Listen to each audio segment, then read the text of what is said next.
You are listening to I Am Refocused Radio with your host, Shamaya Reed. This show is designed to inspire you to live your purpose and regain your focus. And now, here's your host, Shamaya Reed. Welcome to I Am Refocused Radio. Once again, we are here today. And man, if you love sports, we're going to have a good time this morning. We have a special guest today, Darren Ault. He is the author of Out of Bounds. And I can't wait to just talk about what he's doing, because if you listen to this show, you know it's all about not just refocused moments, but it's also about real life moments to expose raw truth and to give you great perspective. This guest, he does that. We're talking politics, power plays, and the kind of silence that destroys reputations. This book is also centered around a respected coach blindsided by false accusations and steamrolled by out of control ambition from sidelined parents, school boards, and all of it. Once again, Darren, I know you clear your schedule for us today off your calendar, so I want to say thank you for taking the time, man. How are you doing today, man? I'm doing well, Shemai, and thank you for offering the opportunity to have a conversation. It's meaningful. Well, I appreciate you being here, man. When it comes to what you have been able to piece together with this project, let's talk about the gray area. Where's the line between the parent being involved and a parent being dangerous to the system? You know, I've through the course of writing this book and having conversations like this around it, and a couple book signings where I've talked to just random people, you know, if you were to chart what the responsibilities of a parent are for their child and what the responsibilities of a coach are for that youth player, I would venture to guess, and I've done it myself, that a lot of the explanations or a lot of the words you would choose are very similar. You know, to guide, to develop, to love, to nurture. Those are the roles by both parties, parent and coach. And they're parallel in a lot of ways, but where they intersect is at that youth, at that player. And in an ideal world, the line coming out is straight. They're together, they're in harmony, they're working together. But way too many times in youth sports today, those lines start to separate at the point of the player, where the parent feels either entitled or has passed entitlement onto their child, where they have invested a lot of money in different training and AAU and things that aren't working out or producing the results that they think they should. And ultimately, you know, maybe not getting the playing time or starting like they think their child should. And so you start to see that split coming out of, you know, those lines that were once intersected. They start to split now because the coach often becomes the blame or the catch-all for the blame that their child's just not doing what they should be doing in sports, or they feel they should be doing in sports. You also dive into how accusations, how they can take a life on their own, with or without evidence. In your eyes, why do we as a culture seem to, I mean, we've seen some recent things in some games in the real world. We don't have to go down that rabbit hole, but in your eyes, why do you think culture seems to be quicker to react than to investigate? I think there's a fear in the administration and the leadership of schools, of boards, where any accusation that's made, and this is where the real unfortunate part is, our culture, and especially out of COVID, became more me-centric, more, accusatory of each other instead of trusting of each other. And so any action or any accusation that was levied all of a sudden is assumed to be accurate. And there's no longer the justice part of, presumed innocent until proven guilty. And so leaders, I think, or the supposed leaders in these organizations that run our schools and run our towns and committees and things like that, they kind of hide behind the label or the title that they have and lose their objectivity, their neutrality in representing both parties, and are afraid of lawsuits, are afraid of losing their job, protecting themselves, as opposed to looking at what the real circumstances are around this accusation, where, leaders are meant to lead. They're elected to lead. And so there are times, not everything's going to be cushy, right? There are going to be times where there are pivotal or frustrating conversations. But in order to get to the truth and enact the right procedures and the right justice, you have to have those conversations. Once again, listen to I Am Refocused Radio, watching us online, talking to our guest today, Darren Ault. the author of Out of Bounds. You can get it anywhere. You can get books online. Once again, let's pick it up from your book. While you understand that sports, a lot of times people can just be silent when it comes to speaking up. Why do you think so many people stay quiet when they know something isn't right?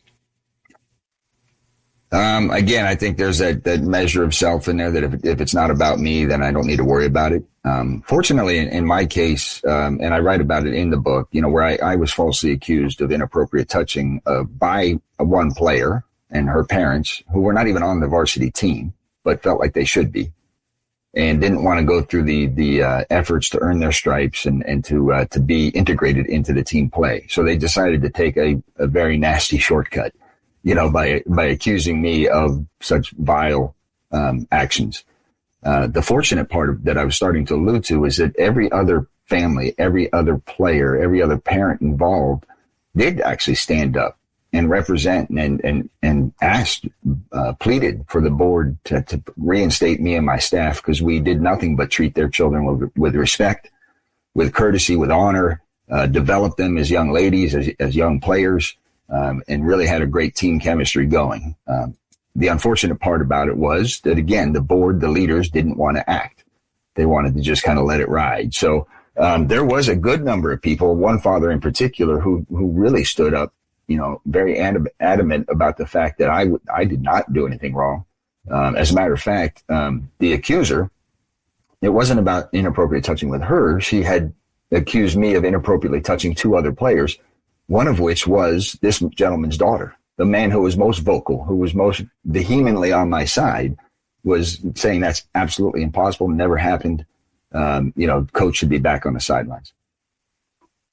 And how much do you believe that adults project their own dreams and fears or power trips when it comes to youth sports? Because that's something else you explore in the book.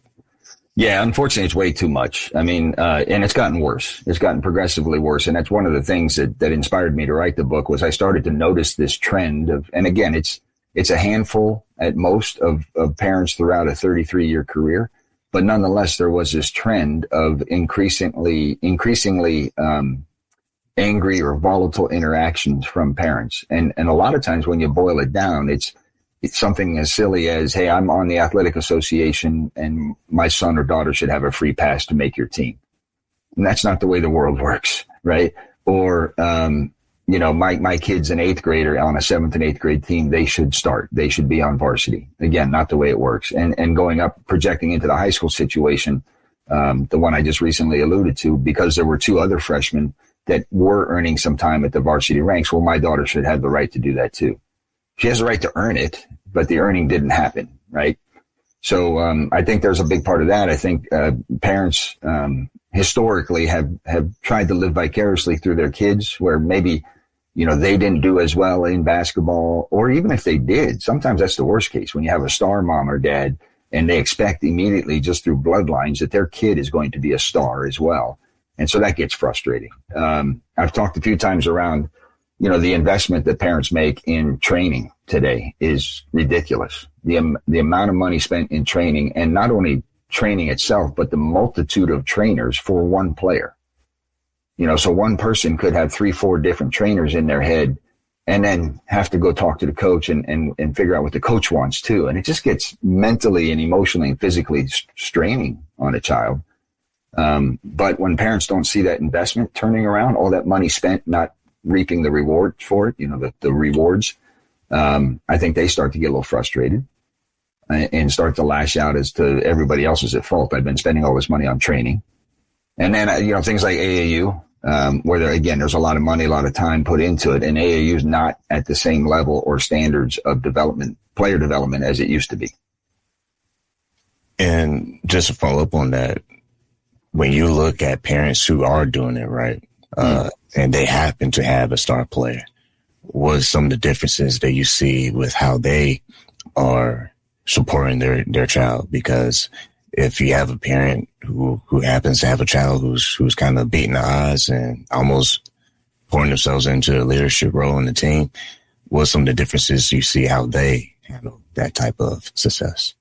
Yeah, parents who get it, who are invested in the partnership of coach-child relationship, coach-parent relationship, are amazing people. And again, I want to point out that was the vast majority of my experiences, but nobody likes to read about good things. So I thought I would share the complicated things, but those parents get it and are truly partners. They are. They'll come and have conversations with you. If there's a question around, it's not about, how can my daughter start? Why doesn't she start, or why doesn't she have 32 minutes out of the game? It's more around, how can my daughter help? How can she contribute? What do we need to do to get better?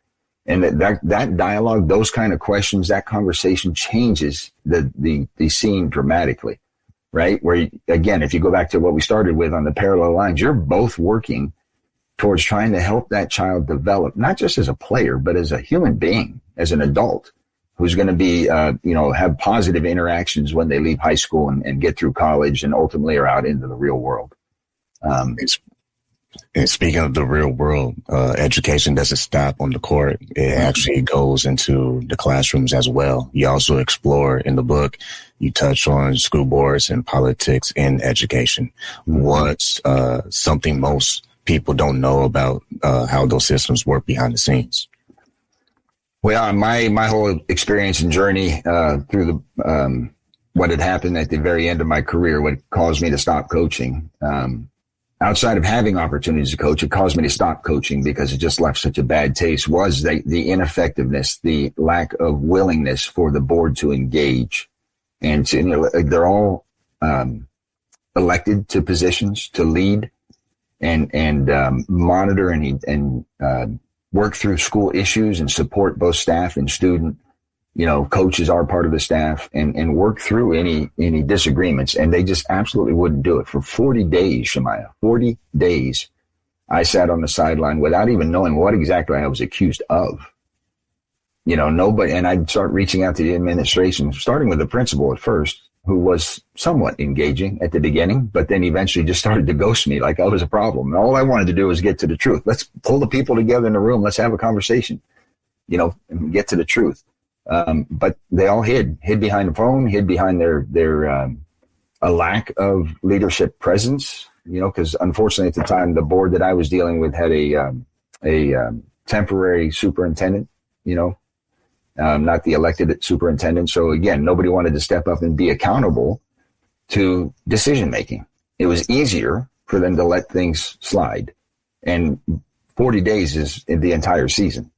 Right. So it was a lot easier for them to get to the end of the season and then eventually say, and make the decision that they made, which, by the way, was to pay me in full for the season, even though I coached 9 games, to afford me the opportunity to reapply for the job next year if I went through sensitivity training, an undescribed sensitivity training. So why would I go work for an administration that has absolutely no support for a coach? Once again, this is on Refocus Radio, talking to our guest today, Darren Ault, author of Out of Bounds.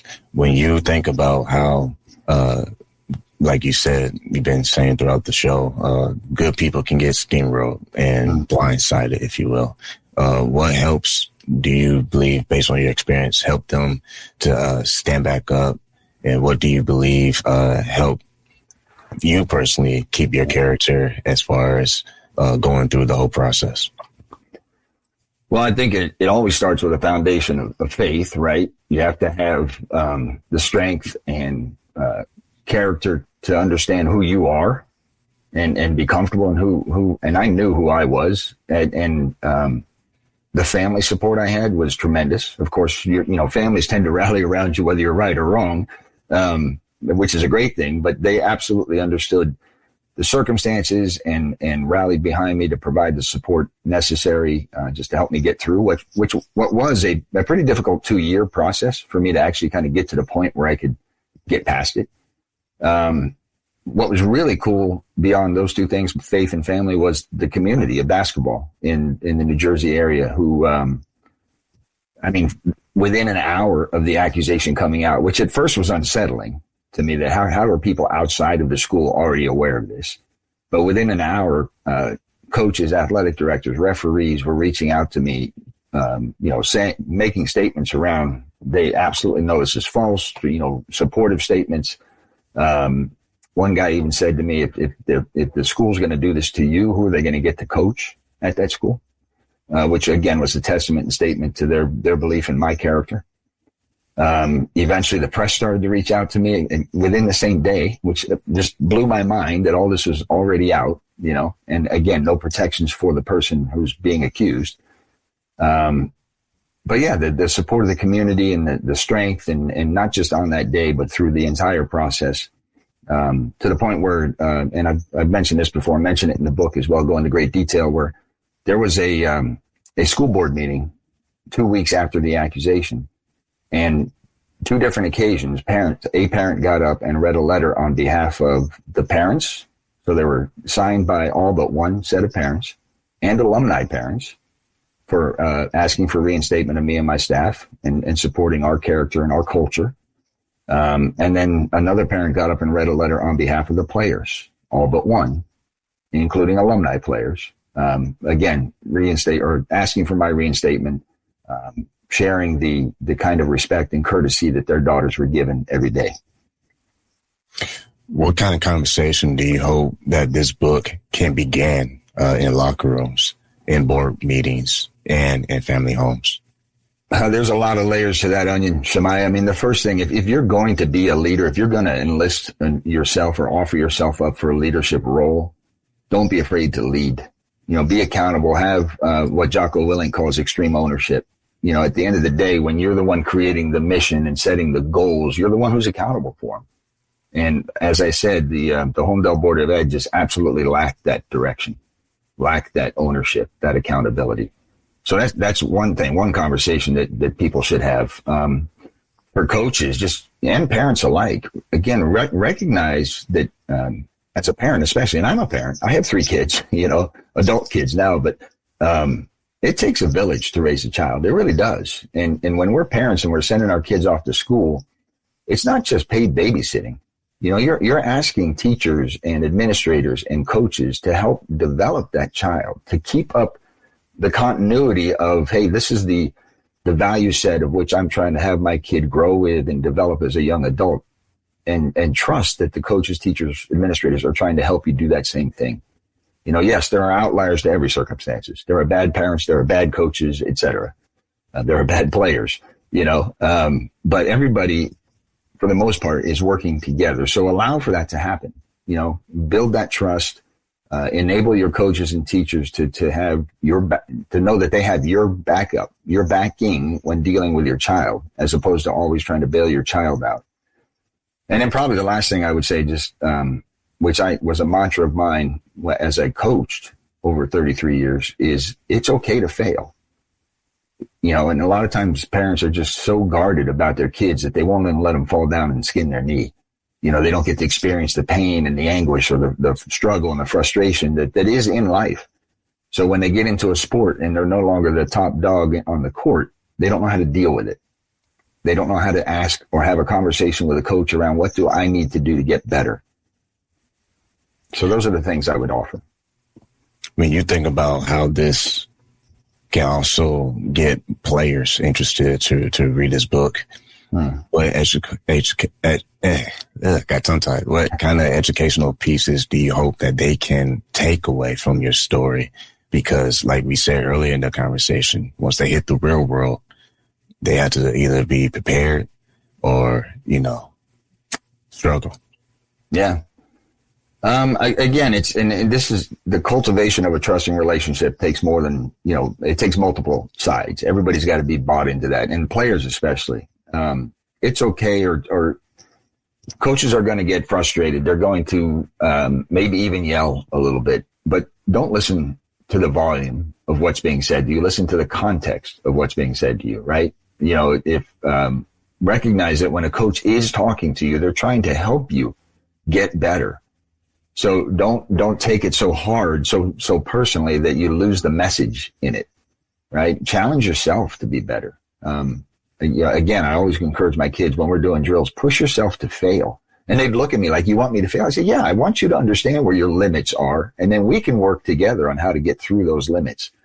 And at the end of the day, have the conversation. If build a relationship with your coach as a player, right? Understand what their goals are, what their set of values are that they're bringing to the court, what they're trying to accomplish in the bigger picture of a team construct, as opposed to always worrying about how do I get my playing time, my points, all the glory stuff, and find out what it is you need to do to help the team succeed. And out of bounds could change one thing in culture that you see going on with youth sports, either now or based on your experience. What would that be? Slow down and enjoy the moment, because it is youth sports. It is supposed to be a developmental part of life, and they will not be youth forever. So if you're spending all that time in discontent, in anger and frustration, you're missing the mark entirely. And that doesn't mean that you can't focus on, try to win games or try to elevate your play or try to use those two things to get you into scholarships and things like that for college. It doesn't mean you can't do that, but put that in balance with what is going on the court, on the football field, on the baseball field, in any kind of youth sport.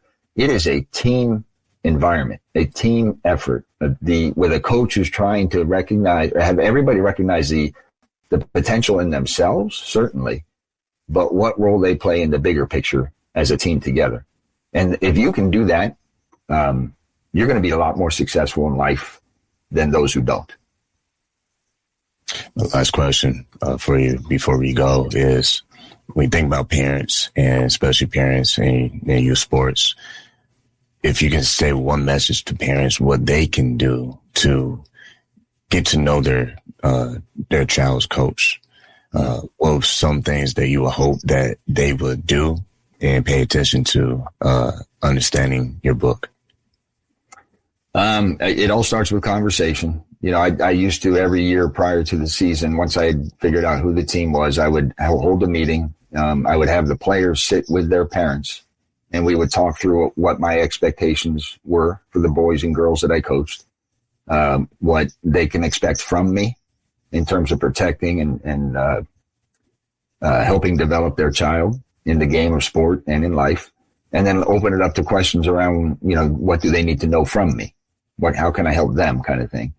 The sad part about it, Shemaiah, was all my players were there, but maybe half the parents were, and so that be committed to having that engagement with the coach. And if you need more than beyond that meeting, respectfully request an opportunity for one-on-one time with a coach. Because I think most coaches, I know I would, if a parent came to me and said, hey, can I schedule some time just to talk with you to better understand you, to better understand yes, absolutely. If you come at them hot and heavy after a game or after some situation, you're not going to get a good audience, and you shouldn't expect to. If you come at them hot and heavy with selfish things intent, like how come my kid didn't start, or how come my kid only got 2 minutes, that, again, is not a good time to have a conversation. Reword that a little bit. Tongue-tied is in today's message here, but reword that a little bit to where, what can I do? What can we work on to get better, to be more contributive to the team? And if you can just kind of shape that, I think you get a much more rewarding dialogue, a much more rewarding relationship. Once again, listen to On Focus Radio and talking to our guest today, Darren Ault, author of the book Out of Bounds. We still got a little bit more time left. Yeah. When you look how some players, they're fortunate enough to make it to the next level, high school and beyond that, college, and they're really fortunate they're able to play in professional league. Mm. When you see opportunities of some today's stars who have made it in a professional league, what do you believe they have learned, just from your experience working with young people? What do you believe they have learned building a relationship with their coaches throughout their careers that's allowed them to sustain their success? That's a great question. And I think there's probably two pockets for that. One is into college, which still allows for and cultivates a strong coach-player relationship, right? Whereas in the pros, I think especially on the men's side of pros, it's gotten to the point where the players are bigger than the coach. And so you start to see two different things going on there. But on the college side, the kids are, yes, there are superstars out there, and what they probably realize is that they've got some God-given talent that, whether it's I can jump real high, I can throw real fast, I can run a 4.040 or, whatever it is, that's God-given talent. But how do I take that talent and further develop it, shape it, round it out so that I'm more complete as a player? And that's where coaching really at its best can help, because you've taken that individual who's so gifted, and integrated them into the puzzle of a team that allows the team to grow and to develop off of that collective gift of how they work together, how they bring their individual talents. You may be a super point guard. I might be a great power forward, but at the end of the day, if we don't know how to work together, if we don't have that chemistry, it doesn't matter. And unfortunately, in the pro game, it's more superstar centric. It's all about scoring. It's all about my stuff, me. And unfortunately, players rule the day, and the stars rule the day. And that's really why you don't see a whole lot of team sport, focus in pro basketball or pro baseball or some of these other professional sports.